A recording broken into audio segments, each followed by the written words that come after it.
saveur divine. Cette bonne nouvelle du royaume sera prêchée dans le monde entier pour servir de témoignage à toutes les nations. Alors viendra la fin. Ce pain céleste vous est présenté par Immaculée Niraneza. Je vous salue, très chers amis, vous tous qui écoutez cette émission Saveur divine. Que la joie de l'Éternel soit votre force. Alléluia. J'espère que vous allez bien. Nous voilà déjà mardi. Je bénis le Seigneur parce que vraiment ma semaine se déroule bien. Ma joie a commencé par un très bon culte. Un très bon culte que j'ai eu dimanche. Dans le culte, j'ai eu une très belle louange et nous avons eu aussi un très bon témoignage. Un frère dans la foi nous a raconté comment Dieu a fait un miracle dans sa vie. Celui qui avait une grave maladie, une maladie vraiment que les médecins avaient même peur. Pour lui, il attendait des choses graves, mais le Seigneur a changé le diagnostic des médecins parce que notre Dieu est grand. Alléluia. Il est puissant. C'est lui qui détient notre vie dans ses mains. Et celui qui avait un cancer grave est maintenant guéri. Il témoigne de la puissance de Dieu. Waouh, cela m'a boosté, cela m'a donné une grande joie. Alors, vraiment, je souhaite que l'Éternel continue d'être votre force aussi, la joie de Dieu. Ça, c'est ce que nous allons partager aujourd'hui. Rappelez-vous, nous sommes sur le verset conducteur, se trouve dans Romains 12, 12. Romains 12, 12, je vous lis le verset, il est écrit « Réjouissez-vous en espérance, soyez patients dans l'affliction, persévérez dans la prière. » Aujourd'hui, je vais prendre juste cette partie qui dit « Réjouissez-vous en espérance ».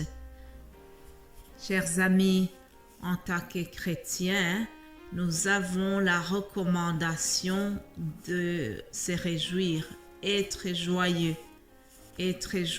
dans le Seigneur. Ce n'est pas un conseil, c'est une recommandation, une obligation. Je n'exagère rien et ce n'est pas du tout moi qui vous l'oblige, mais c'est la parole de Dieu. Philippiens 4, 4, il est écrit « Réjouissez-vous toujours dans le Seigneur. Je le répète, réjouissez-vous. » Ça, c'est Paul qui s'adressait aux Philippiens. « Réjouissez-vous toujours dans le Seigneur. Je le répète, réjouissez-vous. » Alors, pourquoi devons-nous nous réjouir dans le Seigneur? C'est parce que il y a d'autres sources de joie, cependant ces sources-là ne sont pas fiables, ne sont pas éternelles, ne sont pas aussi solides que la joie qui est basée sur le Seigneur. Alléluia. La joie que nous donne le Seigneur, c'est une joie qui est vraiment profonde et c'est une joie qui est durable, chers amis. Comme je vous l'ai déjà dit, la parole de Dieu déclare que la joie du Seigneur est notre force. C'est pour cela que d'ailleurs, notre ennemi numéro 1, qui est Satan, il veut toujours nous voler notre joie et il veut nous garder dans un état de tristesse, un état de déprime.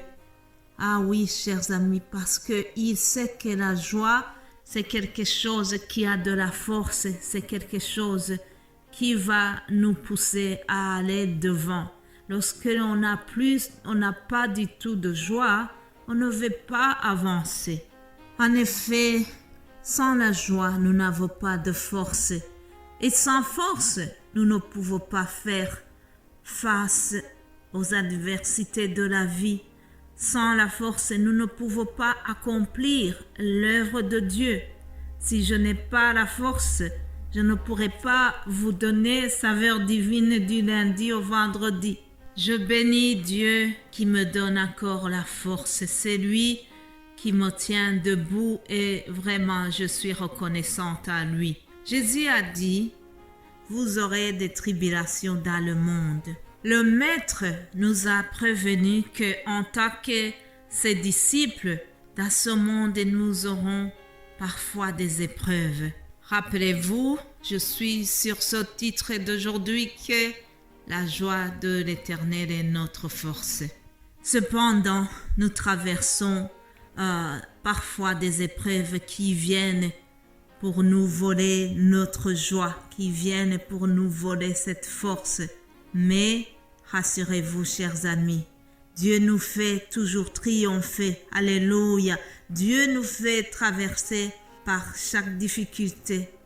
Dieu nous fait vraiment triompher, il nous fait réussir parce qu'en lui nous puisons la force. Alléluia. C'est pour cela que nous devons avoir foi en lui et nous devons conserver cette joie qui fait notre force. Alléluia.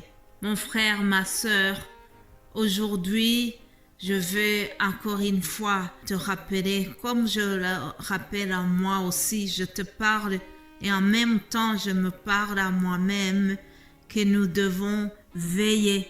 Veiller parce que il y a vraiment notre ennemi, le diable, qui est toujours en train de guetter pour nous voler notre joie.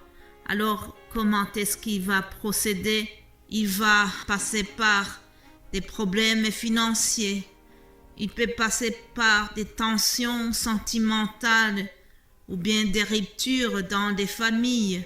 Il va passer par des complications de la santé en nous apportant des maladies de toutes sortes. Le diable a plusieurs moyens de procéder pour nous voler la joie, mais il n'a pas le dernier mot. Alléluia. Il n'aura pas le dernier mot. Comme je vous ai dit, le témoignage de notre frère Jonathan nous a montré que l'ennemi n'a pas le dernier mot. Même dans la maladie, Jésus a toujours triomphé. Alléluia. Mes amis, garder la joie, c'est tout un combat. Il y a tellement de situations qui peuvent nous décourager et nous amener à vivre dans l'abattement. Même si nous doutons et que nous traversons une période difficile, nous ne devons jamais laisser le diable nous voler complètement notre joie. Oui, chers amis, nous devons garder nos regards qui sont fixés sur Dieu. Gardons nos regards fixés sur Jésus. Ah oui, c'est lui qui est la source de notre joie. Et pour que la joie du Seigneur reste notre force, je vais terminer cet audio en vous donnant 2 recettes pour garder la joie. Lisons 1 Thessaloniciens 5, versets 16 à 18. Soyez toujours joyeux, priez sans cesse, rendez grâce en toutes circonstances, car c'est à votre égard la volonté de Dieu en Jésus-Christ. Soyez toujours joyeux, priez sans cesse, rendez grâce en toutes choses, car c'est à votre égard la volonté de Dieu. Alléluia. Voilà 2 recettes pour garder la joie de l'Éternel. Priez sans cesse. Est-ce que vous vous rappelez qu'il faut prier sans cesse?